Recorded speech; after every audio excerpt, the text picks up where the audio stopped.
একই কাণ্ড কৃষ্ণনগর পুলিশের। ইনি সমাজকর্মী, এই সমাজকর্মী গ্রেফতার হয়ে গেলেন কেন? মায়ের চোখ দান করেছেন, দান করে গ্রেফতার। মায়ের চোখ দান করে গ্রেফতার হয়ে গেলেন এই সমাজকর্মী। মৃত্যুর পর মায়ের চোখ দান ছেলের। এবং শুধু তাই নয়, পুলিশের অবাক করা পদক্ষেপ, বউ, বোন, সবাইকে গ্রেফতার। কেন গ্রেফতার? অভিযোগ, একজন অভিযোগকারীর বয়ান দেখুন। আমার দৃঢ় বিশ্বাস উক্ত ব্যক্তিরা সকলে মিলে প্রচুর অর্থের লোভে মৃত রাবেয়া বিবির চোখ এবং দেহের আরো অঙ্গ বিক্রি করে দিয়েছে। দৃঢ় বিশ্বাসের ওপরে পুলিশ চলে এখন। দৃঢ় বিশ্বাসের ওপরেই পুলিশ অভিযোগ করে, গ্রেফতার করে। ভাবা যায় কি ঘটনা ঘটেছে। প্রথমে একবার যাব প্রতিনিধি সমীরের কাছে। সমীর, কি ঘটনা ঘটেছে?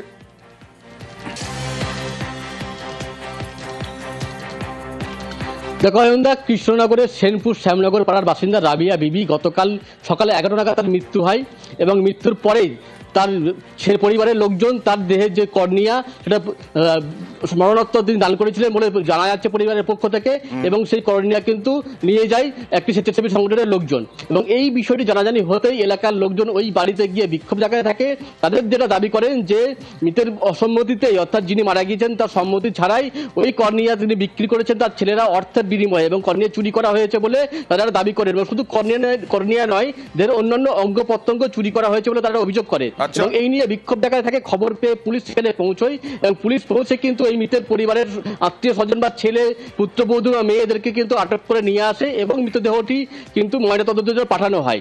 এবং এই অভিযোগের ভিত্তিতে তাদেরকে শুধুমাত্র অভিযোগ, কোনো তদন্ত হলো না, তার আগেই গ্রেফতার করে ফেললেন পরিবার সহ। বাড়িতে কেউ নেই এখন। স্থানীয়রা কি বলছেন দেখুন। চোখ চুরি করা হয়েছে।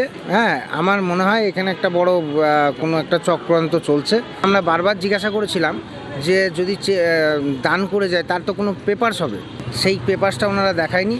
হ্যাঁ, ইভেন পুলিশে গিয়ে ওখানে ফোন লাগায়। হ্যাঁ, ফোন লাগানোর পরে কিছু লোক বলে যে না, ওনার ছেলেরা দান করেছে, উনি দান করে যাননি। কিন্তু অঙ্গীকারপত্র কি ছিল না? 2024 সালের 17 তারিখ, এই দেখুন, মানসিক দিক থেকে সম্পূর্ণ সুস্থ এবং যথার্থ বিচারে নিচে উল্লিখিত স্বাক্ষর সহ ব্যক্তিদের উপস্থিতিতে জানাচ্ছি তিনি দেহদান করে গেছিলেন।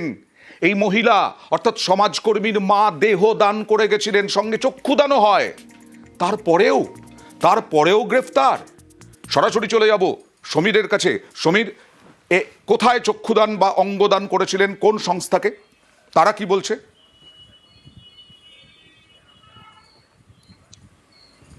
দেখো, যে স্বেচ্ছাসেবী সংগঠনকে দেহদান এই অঙ্গদান করা হয়েছিল তারা কিন্তু জানাচ্ছে যে আইনগত পদ্ধতি মেনেই এই দেহদান বা অঙ্গদান করা হয়েছে। এবং সেই পদ্ধতি মেনে গতকাল মৃত্যুর পর তাদেরকে খবর দেওয়া হয় এবং সেই অনুযায়ী তারা চক্ষু নিয়ে যায়। কিন্তু সেই মুহূর্তে বাড়িতে যখন এলাকার লোকজন বিক্ষোভ দেখাতে থাকেন, সেই মুহূর্তে কিন্তু এই অঙ্গীকারপত্র তাদেরকে দেখাতে পারেনি বলেই কিন্তু দাবি এলাকাবাসীর। এবং সেই পরিপ্রেক্ষিতে তারা অভিযোগ জারি করেছেন। কিন্তু পরবর্তীকালে যখন তারা এই অভিযোগপত্র দেখানোর চেষ্টা করেন, তারা কিন্তু মানতে রাজি হয়নি এবং পুলিশের কাছে তারা দেখিয়েছিলেন বলে দাবি করেছেন।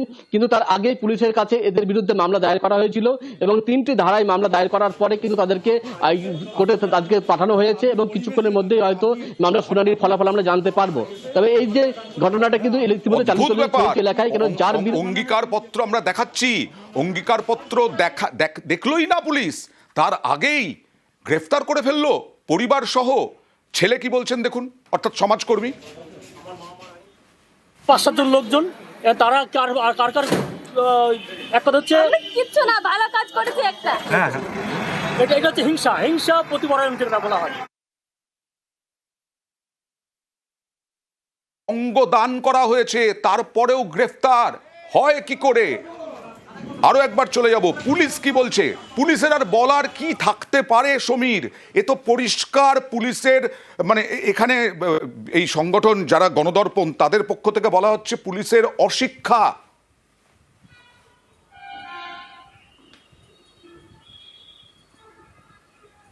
সমীর,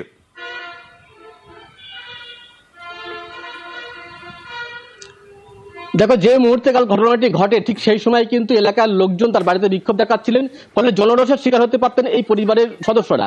এবং সেই খবর পেয়ে পুলিশ সেখানে যায় এবং পুলিশ কিন্তু প্রাথমিকভাবে থেকে উদ্ধার করে থানায় নিয়ে আসে এবং গ্রামের লোক কিন্তু বা ওই এলাকার লোকজন থানাতে এসে বিক্ষোভ দেখাতে থাকেন এবং পরবর্তীকালে কিন্তু তাদের বিরুদ্ধে অভিযোগও দায়ের করা হয়। বলা যেতে পারে কার্যত পুলিশ কিন্তু এলাকাবাসীর চাপে কিন্তু তাদের বিরুদ্ধে এফআইআর করতে বাধ্য হয়েছে এবং তাদের বিরুদ্ধে আইনানুগ ব্যবস্থা করতে বাধ্য হয়েছে। তার কারণ এই যারা কিন্তু এখানে বিক্ষোভ দেখাচ্ছিলেন তারা প্রত্যেকে শাসক দলের কর্মী সমর্থক বলে জানা গিয়েছে। পাশাপাশি যিনি সমাজকর্মী তিনি কিন্তু শাসক দলের সাথে কোনোভাবে যুক্ত ছিলেন না বলে কিন্তু আমরা প্রাথমিকভাবে জানা দিতে পেরেছি। এবং পারস্পরিক গ্রামীণ একটা বিবাদ তাদের মধ্যে রয়েছিল, শত্রুতা ছিল, যেটা তিনি দাবি করেছেন এই অভিযুক্ত তিনি দাবি করেছেন তার বিরুদ্ধে চক্রান্ত করা হচ্ছে এবং চক্রান্ত শিকার হয়েছেন তিনি বা তার পরিবার। মানে এটা তো পরিষ্কার একদম, পুলিশ এইভাবে কি গ্রেফতার করতে পারে এবং জামিন অযোগ্য ধারা দিতে পারে? এরকম ভাবে সমাজকর্মী শুধু না, বাড়ি ফাঁকা করে দিল পুলিশ, একেবারে সবাইকে গ্রেফতার করে ফেললো। যে সংঘবদ্ধভাবে চুরি করা হয়েছে মৃতদেহের সম্পত্তি, এদিকে ওই মহিলা অর্থাৎ সমাজকর্মীর মা, তিনি অঙ্গীকার পত্র তার আছে, তার কাছে ছিল, তারপরেও পুলিশ কোনো তদন্তই করলো না। কি হতে পারে দেখুন, আইনজীবীর সাথে কথা বলেছিলাম আমরা, অনির্বাণ গুহ ঠাকুরতা। পাড়া প্রতিবেশী যেখানে কি বক্তব্য থাকতে পারে সেটা আমার বোধগম্য হচ্ছে না। এক, দু নম্বর হচ্ছেন উনি একজন সমাজকর্মী বলে পরিচিত, তো তিনি তার মায়ের চক্ষু দান করেছেন এবং তার জন্য নিশ্চয়ই ওনার কাছে ভ্যালিড সার্টিফিকেটস বা অন্য কিছু হয়তো ভবিষ্যতে চলে আসবে, কিন্তু পুলিশ এত প্রোঅ্যাক্টিভভাবে কি করে ওনাকে অ্যারেস্ট করলো সেটা আমি বুঝতে পারছি না। যদি পরবর্তীকালে এটা প্রমাণিত হয় এই চক্ষু দান সেটা নিয়ম মতন, নিয়ম মাফিক এবং আইন মাফিক হয়েছে, তাহলে কিন্তু পুলিশের ভূমিকা নিয়ে সবার আগে একটা প্রশ্ন আসবে এবং পুলিশের এই কর্মকাণ্ড সেটা কিন্তু আদালতের কাছেও বিচার্য হবে। যখন এখনো পর্যন্ত অঙ্গদান, চোখদান এগুলো নিয়ে সচেতনতার অভাব রয়েছে গোটা বাংলায়, সেখানে অঙ্গদান, চোখদান করে সমাজ সচেতনতা বাড়ানো উচিত। সেইখানে মৃত্যুর পর মায়ের চোখদান করে জুটল গ্রেফতারি। পুলিশের ভূমিকা নিয়ে প্রশ্ন উঠছে। মানবাধিকার কর্মী, সমাজকর্মী তারা কি বলছেন দেখুন। যাকে অ্যারেস্ট করা হয়েছে এবং যার পরিবারকে অ্যারেস্ট করা হয়েছে, আমির চাঁদ, এ আমাদের সঙ্গে দীর্ঘদিনের পরিচিতি। সে এই সামাজিক কাজকর্ম এবং এই মরণোত্তর দেহদান আন্দোলনের সঙ্গেও সে বিভিন্নভাবে যুক্ত। অতীতেও সে এই কাজ বহুবার করেছে। তার মায়ের মৃত্যুর পরও সে খুব স্বাভাবিকভাবেই যা যা করার সেগুলো খুব প্রগতিশীল চিন্তাভাবনার জায়গা থেকে সে সেটা করতে গিয়েছিল। কিন্তু তার বিরুদ্ধে যে এরকম একটা ঘটনা ঘটতে পারে যে এটাকে দেহাংশ বিক্রির, এটা আসলে একটা চক্রান্ত, এইভাবে দেখিয়ে প্রগতিশীল চিন্তাভাবনা মার খাচ্ছে। পুলিশের ভূমিকা এখানে অত্যন্ত ন্যাক্কারজনক। ফলে এর পেছনে রাজনৈতিক খেলা থাকতেও পারে, আবার নাও পারে, আমরা জানি না।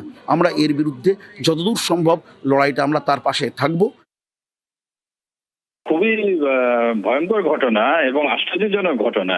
এখানে সারা বছর ধরে সর্বস্তরে লাগাতার এই ধরনের অঙ্গদান, যেটা মানুষের সেবায় লাগে, বিশেষ করে চোখ দান, এটার জন্য তারা সারা বছর কাজ করে এবং তা সত্ত্বেও পুলিশ এই ধরনের একটা কাজ করতে পারে, এটা খুব আশ্চর্য লাগছে। যে পুলিশ এটা করেছে, এটা নিশ্চয়ই এটার পেছনে কোনো স্থানীয় রাজনীতি রয়েছে। চোখ দান করা মানে আরো দুজন মানুষের চোখে এবং দুটি পরিবারের জীবনে আলো ফিরিয়ে দেওয়া। মা যদি লিখিত নাও দিয়ে থাকে তাও কিন্তু এটা অপরাধ হতে পারে না এবং সেক্ষেত্রে তিনি যে কাজ করেছেন, আমরা আশা করব যে পশ্চিমবাংলার এবং কৃষ্ণনগর বা নদিয়ার সমস্ত সচেতন মানুষ তার পাশেই দাঁড়াবে।